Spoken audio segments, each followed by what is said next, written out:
वक्त एक जैसा नहीं रहता। जो क्रिकेट में आया है उसे हमेशा नहीं खेलना, इसे मैदान से रुखसत भी होना है, लेकिन रुखसत होने के भी कई अंदाज हैं।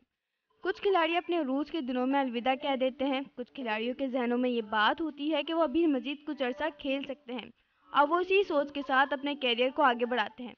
इनमें से कुछ का ये फैसला दुरुस्त साबित होता है, लेकिन कुछ वक्त की रफ्तार से खुद को हम आहंग नहीं कर पाते और जब इनके कैरियर का इख्तिताम होता है तो इनकी चमक दमक मान पड़ चुकी होती है।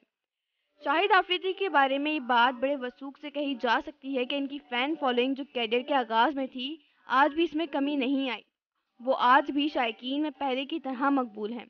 ताहम इस बात से कोई भी इनकार नहीं करेगा कि इनकी परफॉर्मेंस में अब वाज़ेह फ़र्क आ चुका है और उम्र के साथ साथ अब इनकी स्ट्रोक्स की कुव्वत और विकेट लेने की सलाहियत में कमी आ गई है। शाहिद अफरीदी इस मरतबा पाकिस्तान सुपर लीग में कोयटा ग्लेडिएटर्स की नुमाइंदगी कर रहे हैं, जिनकी चौथी पीएसएल टीम है। इससे कबल वो कराची किंग्स, पेशावर ज़ल्मी और मुल्तान सुल्तान्स की तरफ से खेल चुके हैं।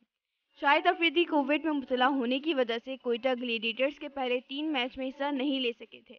इनकी वापसी इस्लामाबाद यूनाइटेड के खिलाफ मैच में हुई, लेकिन इसमें वो सिर्फ 4 रन बना पाए। लेकिन सबसे अहम बात ये थी कि उन्होंने अपने 4 ओवर्स में 67 रन दे डाले, जो पीएसएल की तारीख में किसी भी बॉलर की सबसे महंगी बॉलिंग है।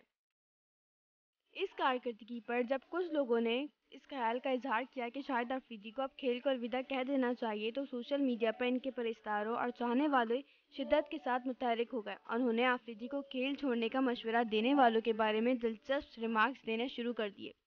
एक सारिफ ने ट्विटर पर लिखा, मैं शाहिद अफरीदी के खिलाफ एक लफ्ज़ भी बर्दाश्त। सब्सक्राइब करें और बेल दबाएं ताकि कोई खबर रह न जाए।